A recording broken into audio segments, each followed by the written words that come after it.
Hi friends, I am Deepak Thigade from Krishna electronics. दोस्तों, आज मेरे पास ये फ़िलिप्स का सेट आया हुआ है।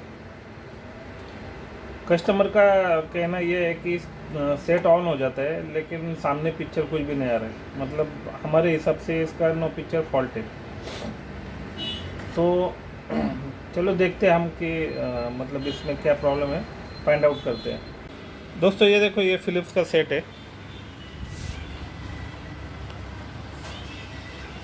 यहाँ पे इसकी रेड लाइट जली हुई है, मतलब सेट ये ऑन हो जाता है।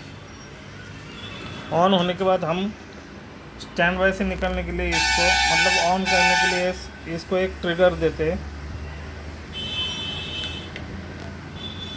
देखो, ये रेड लाइट अभी चली गई, इसका मतलब ये टीवी, ये सेट ऑन हो चुका है। ऑन होने के बाद भी सामने पिक्चर कुछ भी नहीं आ रहा है। अभी हम देखते हैं कि इसमें क्या प्रॉब्लम है, फाइंड आउट करते हैं। चलो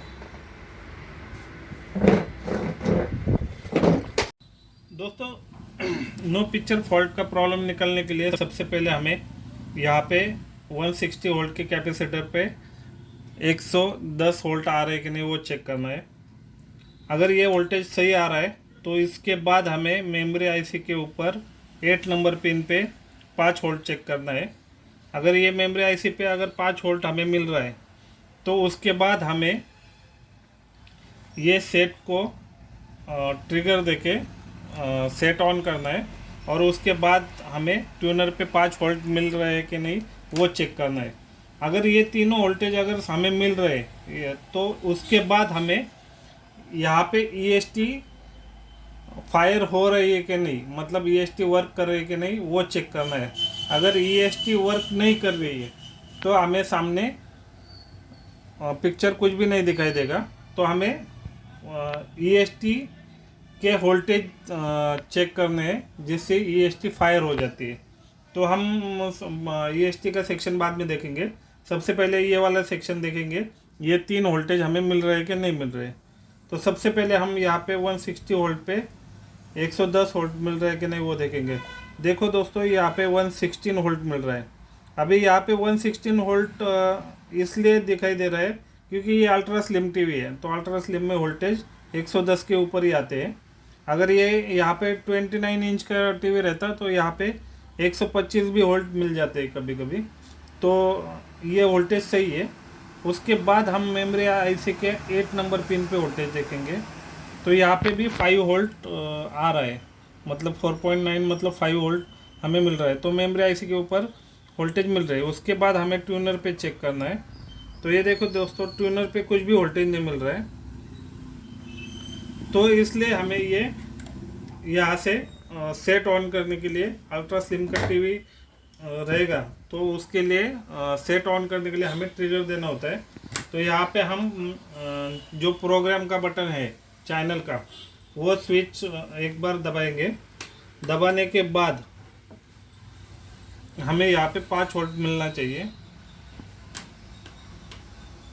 ये देखो दोस्तों, हमें ट्यूनर पे 5 वोल्ट मिल रहा है। ये 5 वोल्ट मिलने का मतलब है ये आईसी काम कर रही है, ये यहाँ से सप्लाई ट्रिगर उसको सही से जा रहा है। अभी हम दोस्तों, ये आईसी काम कर रही है इसलिए हमें वहाँ पे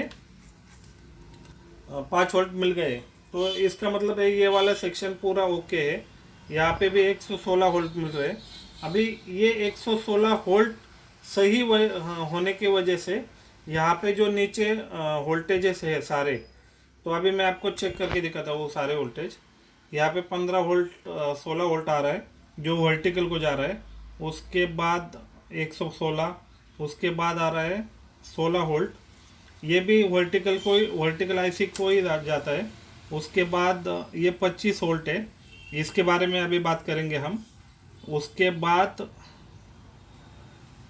ये जो 11 वोल्ट आ रहा है ये रेगुलेट सेक्शन के लिए जाता है, जिससे वोल्टेज रेगुलेट होके इस आईसी को, मेमोरी आईसी को, जो हमें वोल्टेज अभी दिखाई दे रहे थे ये उस ये पिन से निकले हुए वोल्टेज वो जाते हैं। उसके बाद यहाँ पे ये जो 15 वोल्ट मिल रहे हैं तो ये साउंड सेक्शन को जा रहा है। इसका मतलब यहाँ पे आउटपुट पे वोल्टेज सब सही है। अभी मैं आपको बताता हूँ कि ये जो 110 वोल्ट है, 116 वोल्ट, ये एक रेजिस्टेंस थ्रू यहाँ पे EST के प्लस बी पिन पे जाते हैं वोल्टेज, जो EST के लिए इनपुट वोल्टेज माना जाता है। उसके बाद ये वोल्टेज इस कॉइल से होके ये EST के इस पिन पे मिलते हैं, और इस पिन से ये इस ट्रैक को पकड़ के हमारा जो ये कलेक्टर का पिन है, ये ट्रांजिस्टर का आउटपुट, ट्रांजिस्टर का जो हॉरिजॉन्टल आउटपुट ट्रांजिस्टर है, उसके कलेक्टर पे आके ये वोल्टेज रुकते हैं। तो यहाँ पे ये वोल्टेज आके रुक रहे। तो अभी हमें चेक करना है कि ये वोल्टेज मतलब ये ट्रांजिस्टर सही से वर्क कर रहा है कि नहीं। अभी ये ट्रांजिस्टर वर्क करने के लिए यहाँ पे एक ड्राइवर ट्रांसफार्मर होता है, जो कि आपको मैं दिखाता हूँ। अभी यहाँ पे ये जो आपको दिख रहा है, ये येलो कलर का जो ट्रांसफार्मर है, उसको DT बोलते हैं, ड्राइवर ट्रांसफार्मर, या हॉरिजॉन्टल ड्राइवर ट्रांसफार्मर भी बोलते हैं। तो अभी मैंने यहाँ पे जो आपको 28 वोल्ट बताए थे, 25 वोल्ट, ये वोल्टेज सीधा इस DT के ऊपर जाते हैं।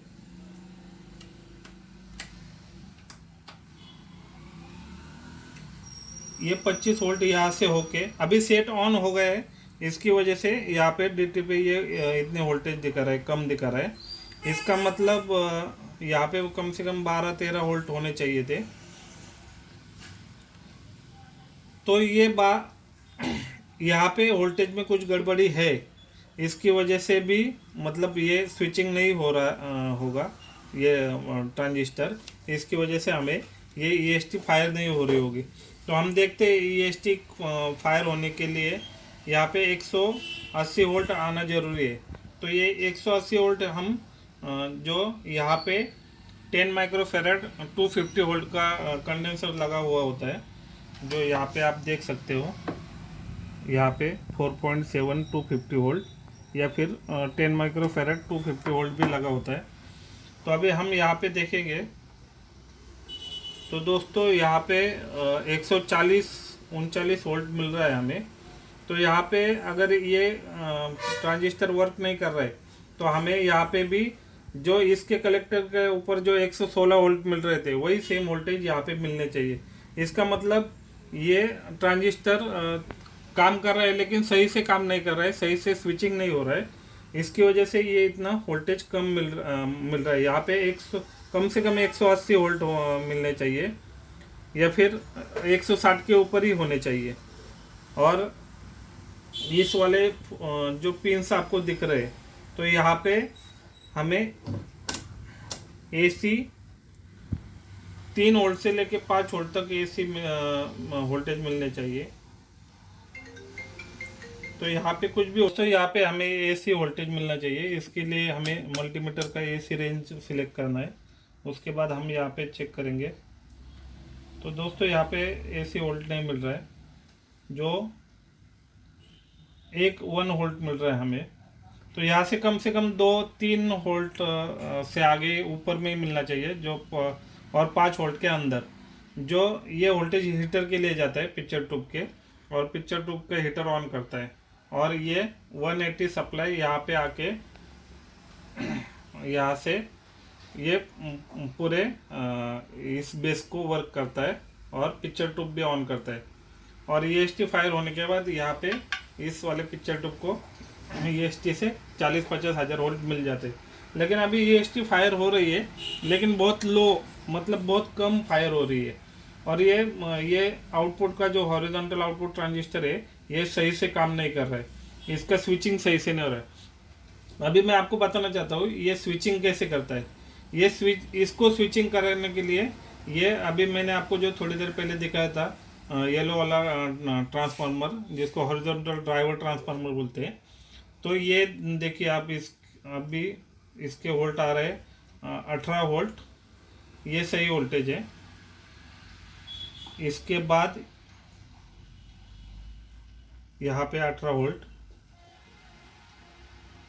ड्राइवर ट्रांसफार्मर पे आ रहे। तो दोस्तों यहाँ पे भी वोल्टेज सही दिखा रहे, लेकिन हमें मतलब फिर भी ईएसटी सही से वर्क नहीं कर रही है।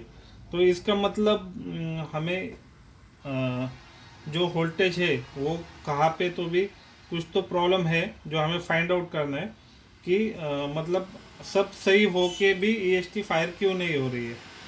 जो ये जो डीटी ड्राइवर ट्रांसफार्मर है, इसको ड्राइव करने के लिए ये यहाँ पे ये जो ट्रांजिस्टर लगा हुआ है, तो इसका नंबर है C2383। इसको ड्राइवर ट्रांजिस्टर भी बोलते हैं। जब इस ड्राइवर ट्रांजिस्टर को हमारे क्रोमा आईसी से एच आउट का जो सिग्नल मिलता है इसके बेस के ऊपर, तब ये ट्रांजिस्टर वर्क करता है। और ये ट्रांजिस्टर जैसे ही वर्क होता है, मतलब जैसे स्विचिंग करने लगता है, तो यहाँ से डीटी ट्रांसफार्मर वर्क करता है और डीटी ट्रांसफार्मर से इस ट्रांजिस्टर के बेस के ऊपर ट्रिगर जाता है कि ये कितना स्विचिंग करना है, मतलब ये ट्रांजिस्टर कितनी बार स्विच होना चाहिए, जिसकी वजह से ईएसटी फायर हो। लेकिन अभी हम यहाँ पे देखेंगे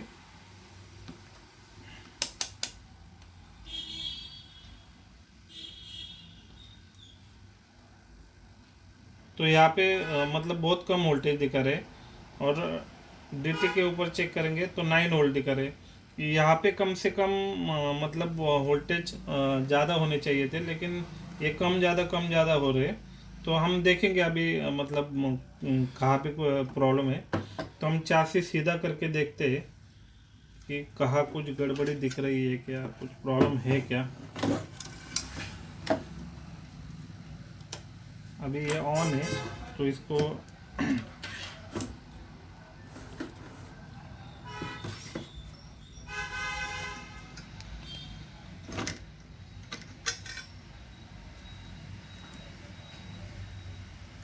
तो दोस्तों आप यहाँ पे देख सकते हैं ये रेजिस्टेंस जो आपको दिख रहा है, इसके बगल में ये जो दो कैपेसिटर है, इसके बगल में और एक कैपेसिटर था, यहाँ पे आप देख सकते हो। पहले मैं टीवी को ऑफ कर देता हूँ। दोस्तों ये देखो, ये कैपेसिटर फटा हुआ है। आप यहाँ पे देखोगे तो ये कैपेसिटर फटा हुआ है। इसकी वजह से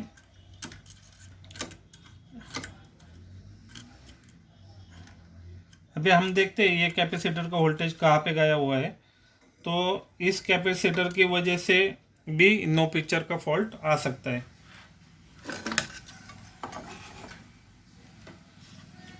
तो दोस्तों ये यहाँ पे ये कैपेसिटर है,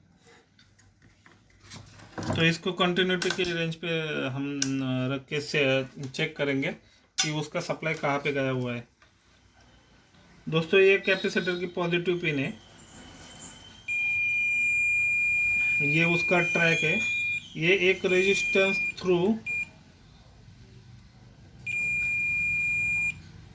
एक रेजिस्टेंस थ्रू इस रेगुलेटर आईसी के एमिटर के ऊपर, मतलब ट्रांजिस्टर के ऊपर, एमिटर के ऊपर ये वोल्टेज आया हुआ है। तो अगर ये मतलब ये कैपेसिटर ही नहीं है, तो इसका जो मतलब सप्लाई है वो प्रॉपर तरीके से फिल्टर नहीं हो रहा है। अगर ये फिल्टर नहीं, प्रॉपर तरीके से फिल्टर नहीं हो रहा है, इसकी वजह से ये ट्रांजिस्टर सही से काम नहीं कर रहा है। तो अभी हम ये कैपेसिटर चेंज करके देखेंगे। तो इसकी वैल्यू मेरे हिसाब से 4.7 माइक्रोफैरड 50 वोल्ट होगी या हो सकती है। नहीं तो सेम किट में आप देख के भी चेक कर सकते हो, लेकिन मेरे एक्सपीरियंस के हिसाब से 4.7 माइक्रोफैरड 50 वोल्ट का कैपेसिटर ही होना चाहिए। तो हम वो चेक करेंगे, मतलब चेंज करके देखेंगे कि पिक्चर आ रहा है कि नहीं। तो उसके बाद हम अगला फॉल्ट देखेंगे प्रॉब्लम सॉल्व हुआ है कि नहीं। दोस्तों ये 4.7 50 वोल्ट का कंडेंसर मैंने निकाला हुआ है किट से। अभी हम ये यहाँ पे चेंज करके देखेंगे। उसके लिए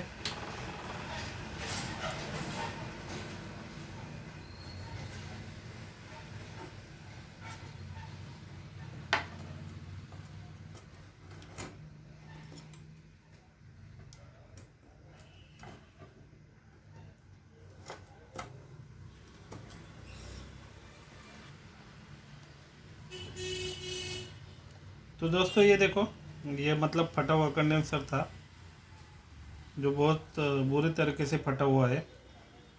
तो यहाँ पे हम ये नया नया वाला कंडेंसर लगाएंगे। मैंने ये जो कंडेंसर ख़राब हो चुका था वो कंडेंसर मैंने चेंज कर दिया है दोस्तों, आप यहाँ पे देख सकते हो। तो हमारा ये वाला कंडेंसर जो था 4.7 माइक्रोफैराड 50 वोल्ट, वो मैंने चेंज कर दिया।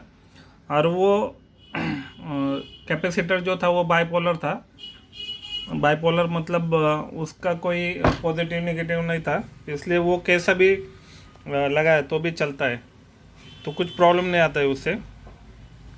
तो चलो हम एक बार वापस सेट ऑन करके वोल्टेज चेक करते हैं कि हमारी EST ऑन हो रही है कि नहीं।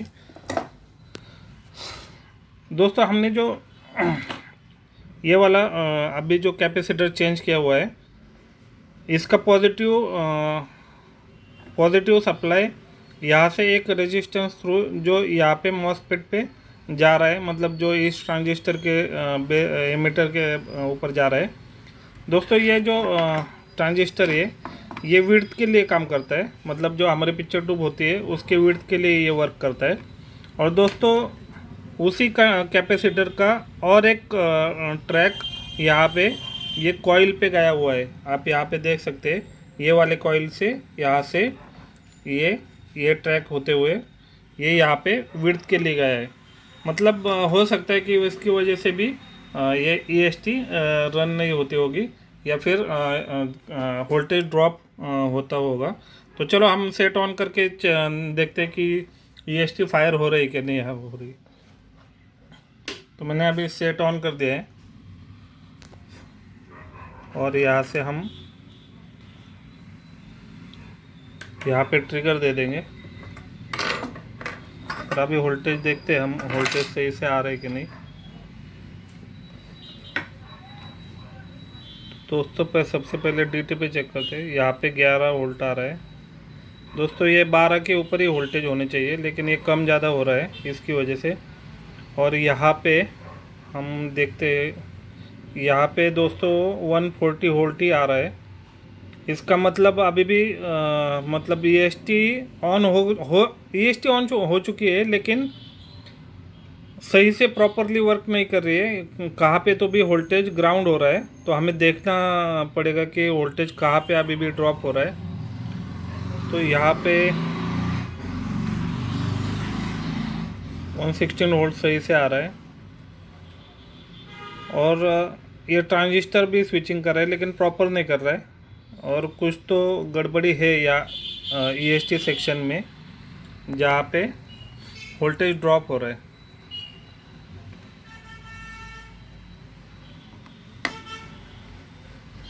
तो यहाँ पे हम देखेंगे ये भी वोल्टेज कम ज़्यादा हो रहा है।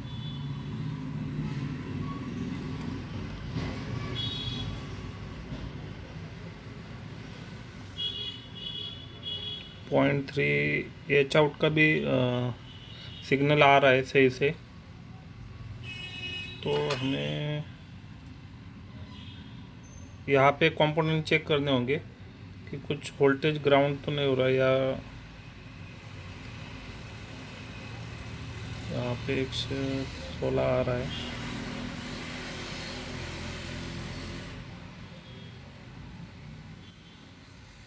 बाईस,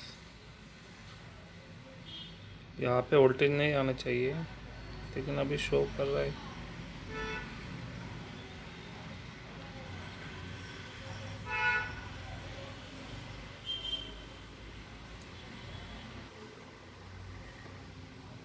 यहाँ पे तो वोल्टेज दिखाई दे रहा है, यहाँ पे वोल्टेज नहीं होनी चाहिए।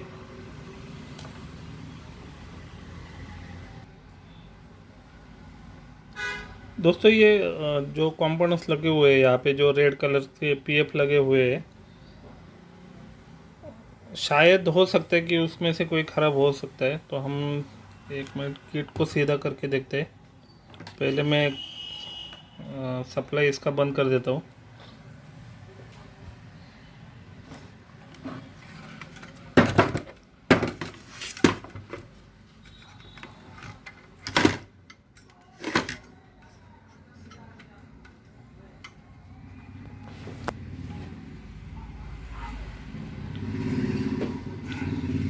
दोस्तों आप देख रहे होगे यहाँ पे ये जो लाइन से पीएफ लगे हुए हैं, ये 1 2 3, यहाँ पे एक है, हो सकता है इनमें खराबी हो सकती है। यहाँ पे डायोड्स भी है, ये आपको डायोड दिख रहा है, ये डायोड, ये वाला डायोड, और ये अंदर भी एक डायोड है यहाँ पे। तो हमें ये कंपोनेंट्स चेक करने होंगे। तो वीडियो को मैं अभी पॉज कर देता हूँ क्योंकि वीडियो बहुत लंबी हो चुकी है। तो मैं अभी निकल के एक एक स्टेप बाय स्टेप चेक करके आपको बता दूंगा कि कौन सा किस में फॉल्ट है, डायोड में है, पीएफ में है, या रेजिस्टेंस ओपन हो चुका है। रेजिस्टेंस तो ओपन नहीं हुआ होगा क्योंकि सप्लाई ग्राउंड हो रहा है, मतलब कोई कौन सा तो भी कंपोनेंट लीक होगा या फिर शॉर्ट होगा। तो चलो देखते हैं, मैं अभी पॉज कर लेता हूँ वीडियो को। दोस्तों ये वाला कंपोनेंट ख़राब हो चुका है, मतलब यहाँ पे आप देख सकते हो, यहाँ पे तो ये फटा हुआ है, इसकी वजह से वोल्टेज ड्रॉप हो रहा था। तो इसकी वैल्यू है 364J 250 वोल्ट। तो हमें ये चेंज करना है और यहाँ पे सेम वैल्यू का ही लगाना है क्योंकि ये अल्ट्रा स्लिम कटी हुई है। ये विड्थ के लिए काम करते हैं, अगर इसकी वैल्यू अगर थोड़ी बहुत चेंज हो गई तो विड्थ में प्रॉब्लम आ सकता है। तो आपको सेम वैल्यू का ही लगाना है इसको, या ये बात आप ध्यान में रखना। अगर आपके पास नहीं होगा या कुछ प्रॉब्लम आ रही होगी, दिक्कत होगी, तो आप थोड़ा सा नॉर्मली अगर वैल्यू कम हो जाए या ज़्यादा हो जाए तो चलता है, विड्थ में ज़्यादा कम ज़्यादा हो सकता है। तो अभी दोस्तों मेरे पास ये 364 नहीं है, मेरे पास